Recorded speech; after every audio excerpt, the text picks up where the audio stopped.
क्या ईरान ने अमेरिका के कतर में एयर बेसिस पर हमला करके अपना बदला पूरा कर दिया है? अमेरिका ने ईरान के 3 परमाणु ठिकानों पर हमला किया था, जिसमें ईरान को कुछ बहुत ज्यादा नुकसान नहीं हुआ।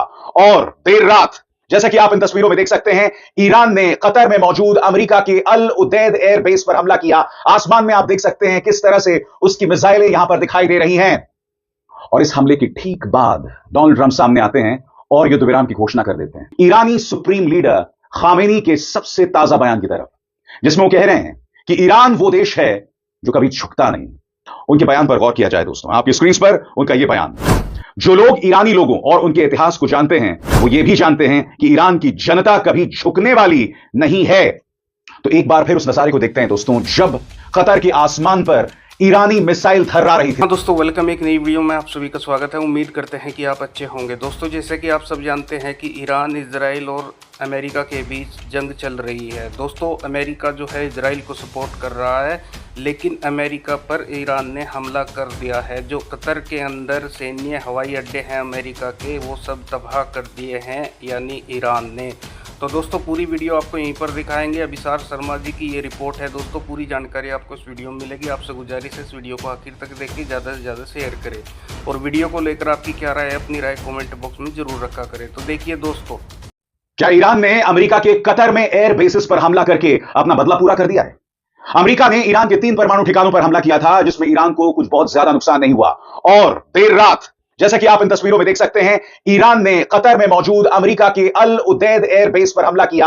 आसमान में आप देख सकते हैं किस तरह से उसकी मिसाइलें यहां पर दिखाई दे रही हैं। और इस हमले के ठीक बाद डोनाल्ड ट्रंप सामने आते हैं और युद्ध विराम की घोषणा कर देते हैं। इस बात का ऐलान करते हैं कि मुझे खुशी हो रही है इस बात को लेकर कि दोनों देशों के बीच युद्ध विराम की घोषणा हो गई है। इससे पहले कि मैं तमाम मुद्दों की चर्चा करूं दोस्तों, मैं आपका ध्यान खींचना चाहूंगा ईरानी सुप्रीम लीडर खामेनी के सबसे ताजा बयान की तरफ, जिसमें वो कह रहे हैं कि ईरान वो देश है जो कभी झुकता नहीं। उनके बयान पर गौर किया जाए दोस्तों, आपकी स्क्रीन पर उनका यह बयान। जो लोग ईरानी लोगों और उनके इतिहास को जानते हैं, वो ये भी जानते हैं कि ईरान की जनता कभी झुकने वाली नहीं है। तो एक बार फिर उस नजारे को देखते हैं दोस्तों, जब कतर के आसमान पर ईरानी मिसाइल थर्रा रही थी दोस्तों, और अमेरिका के अल उदैद एयरबेस पर हमला किया गया। इत्तेफाकन डोनाल्ड ट्रंप ये कह रहे हैं कि हम ईरान का शुक्रिया अदा करना चाहते हैं कि उन्होंने इस प्रहार से पहले हमें बता दिया और हमने अपने तमाम सैनिकों को वहां से हटा दिया। मगर इससे पहले उन्होंने घोषणा युद्ध विराम की कर दी थी। वो बताने से पहले मैं आपको बतलाना चाहता हूं कि कतर के अंदर किस तरह की अफरा तफरी थी। इस वीडियो में आपको पता चलेगा दोस्तों, जैसे ही ईरान अल उदैद एयरबेस पर हमला करता है। देखें,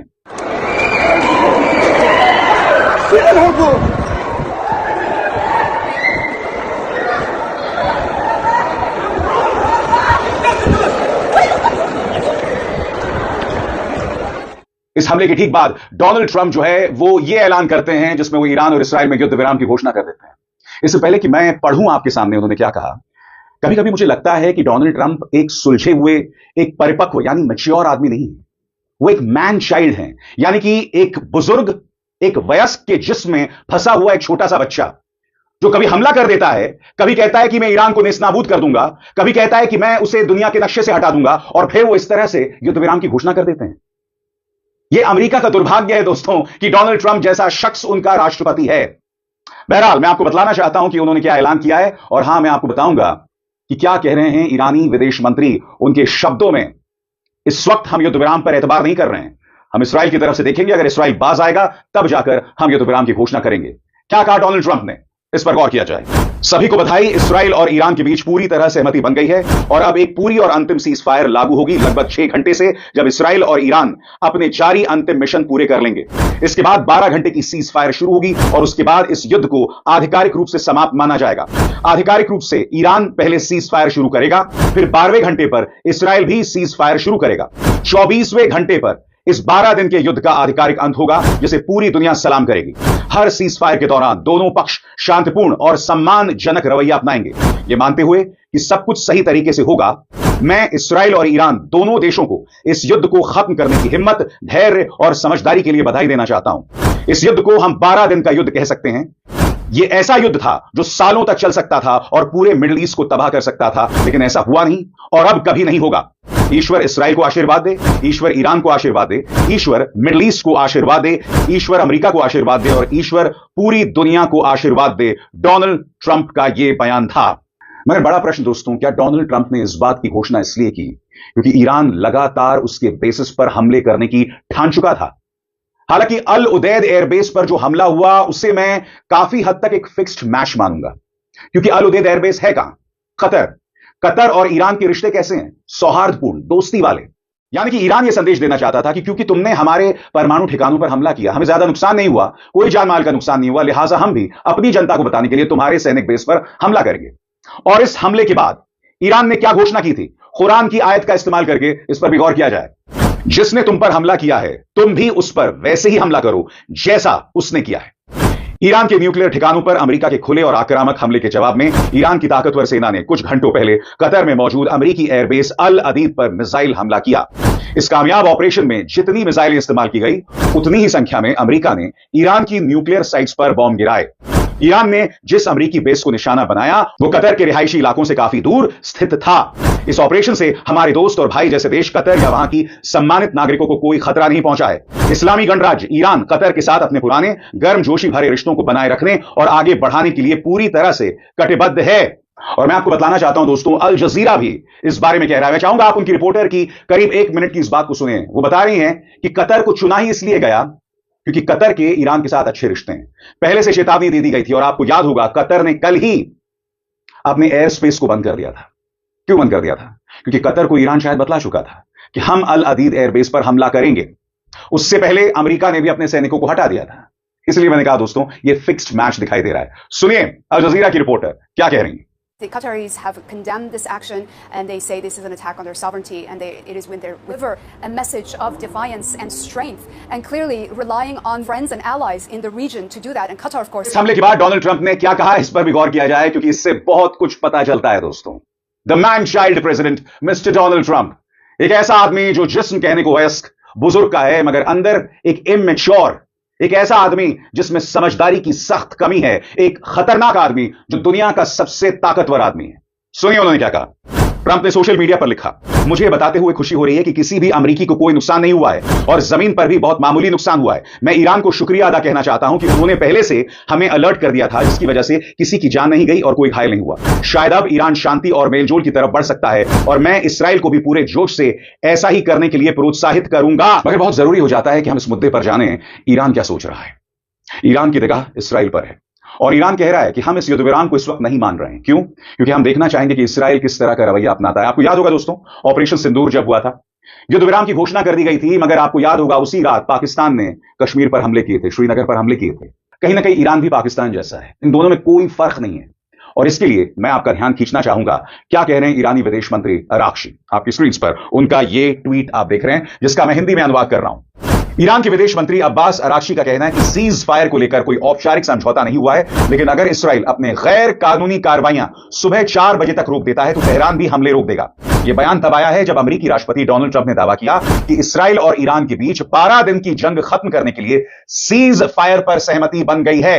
और हुआ भी वही, जैसा कि आप इस मानचित्र में देख रहे हैं। ये जो पूरा लाल हिस्सा है, ये तेल अवीव के आसपास का हिस्सा है जहां पर ईरान ने मिसाइल से हमले किए।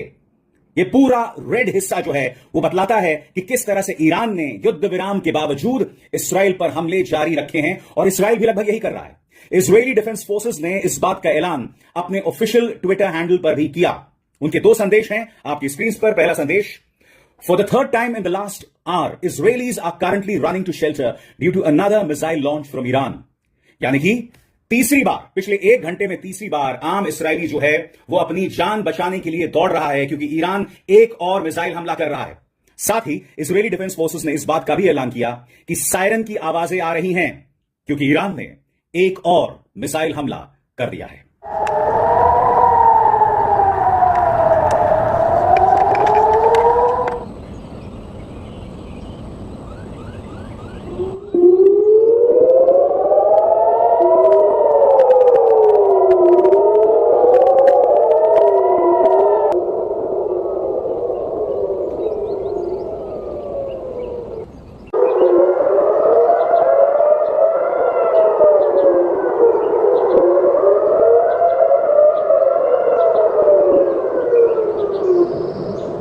बहरहाल मैं आपको बता दूं, इस्राएल ने अब तक कोई प्रतिक्रिया नहीं दी है।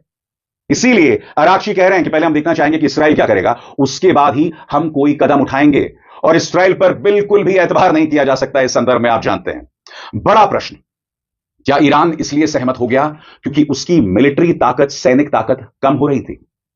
CIA के पूर्व निदेशक लियोन पेनेटा का यह बयान बहुत महत्वपूर्ण है। हालांकि यह बयान पूरी तरह से अमेरिका के लिहाज से है, क्योंकि लियोन पेनेटा जो हैं वो उस वक्त CIA के डायरेक्टर थे जब बराक ओबामा राष्ट्रपति हुआ करते थे। और लियोन पेनेटा क्या कहते हैं, इस पर गौर किया जाए दोस्तों।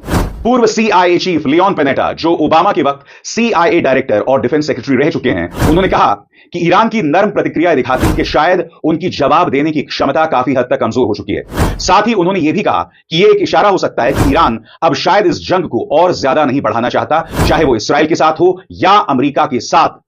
आपके जहन में एक सवाल होगा कि जिस अल उदीद अमेरिकी सैनिक बेस पर ईरान ने हमला किया, उसके मायने क्या हैं? वहां आमतौर पर कितने सैनिक होते हैं? और इस बात की जानकारी खुद ट्रंप ने दी, जो मैं आपको बताना चाहता हूं, जिससे आपको काफी कुछ पता चलेगा कि यह बेस सांकेतिक तौर पर, प्रतीकात्मक तौर पर, सिंबॉलिकली कितना इंपॉर्टेंट, कितना महत्वपूर्ण है। गौर करें, ट्रंप ने बताया कि ईरान ने उस बेस पर 14 मिसाइलें दागी, जो एक बड़ा ठिकाना था, और वहां अमेरिका की सेंट्रल कमांड का फॉरवर्ड हेडक्वार्टर्स मौजूद है। यह बेस ईरान और अफगानिस्तान की जंग के दौरान अमेरिका का एक अहम ऑपरेशन पॉइंट था। फिलहाल वहां करीब 8000 अमेरिकी सैनिक तैनात हैं, जो पहले जंग के वक्त करीब 10,000 हुआ करते थे। ट्रंप ने कहा ईरान की 13 मिसाइलों को अमेरिका की एयर डिफेंस सिस्टम ने मार गिराया, और एक मिसाइल को जानबूझकर नहीं रोका गया कि वो एक ऐसी दिशा में जा रही थी जहां किसी को कोई खतरा नहीं था। यह ठिकाना क्यों है खास? जैसा कि मैंने आपको बताया, यहां करीब 10,000 अमेरिकी सैनिक होते हैं उस वक्त जब हालात तनावपूर्ण होते हैं, जब हालात युद्ध जैसे होते हैं। यह बेस क्यों इंपॉर्टेंट है, इस पर भी गौर किया जाए। कतर की राजधानी दोहा के करीब मौजूद अल उदैद एयरबेस मध्यपूर्व में अमेरिकी सेंट्रल कमांड के एयर ऑपरेशंस का मुख्यालय है। इसमें करीब 8000 अमेरिकी सैनिक मौजूद होते हैं। इस एयरबेस के जरिए ब्रिटेन के सैनिकों का भी रोटेशन होता है। मौजूदा समय में यह एयरबेस इराक में अमेरिकी अभियानियों के लिए हेडक्वार्टर का काम करती है, और यह इलाके में अमेरिकी साजो सामान का केंद्र भी है। इस एयरबेस में खाड़ी के क्षेत्र की सबसे लंबी एयर लैंडिंग स्ट्रिप भी है। कतर ने अमेरिका को साल 2000 में यह एयरबेस दी थी। साल 2000 यानी 25 साल हो चुके हैं इस एयरबेस को, और यह कतर ने अमेरिका को तोहफे के तौर पर दिया था। यह है इसके मायने, और इसीलिए ईरान ने इस पर हमला किया था, जहां पर बहुत ज्यादा नुकसान नहीं हुआ है। मगर एक और खबर है जिस पर गौर किया जाना चाहिए। इराक के एक एयरबेस पर हमला हुआ है। अब तक किसी ने इसकी जिम्मेदारी नहीं ली है, ईरान ने इसकी जिम्मेदारी नहीं ली है। ओसेंट डिफेंडर ने दोस्तों यह तस्वीर पेश की है, और उसमें वो कह रहे हैं कि इराकी चैनल्स रिपोर्ट कर रहे हैं कि जो इमाम अली एयरबेस है सदर्न इराक में, यहां पर हमला हुआ है, और यह एक अमेरिकी एयरबेस है। यह एक अमेरिकी एयरबेस है जिसे इमाम अली एयरबेस कहा जाता है। किसने हमला किया? इस वक्त जब मैं आपसे बात कर रहा हूं तो किसी बड़े न्यूज चैनल ने इसे रिपोर्ट नहीं किया है। मैं स्पष्ट कर दूं, इस बात की पुष्टि नहीं हो सकती, मगर बड़े पैमाने पर इराकी न्यूज चैनल यह रिपोर्ट कर रहे हैं कि इमाम अली एयरबेस, जो कि अमेरिकी सेना का एयरबेस है, वहां पर हमला हुआ है।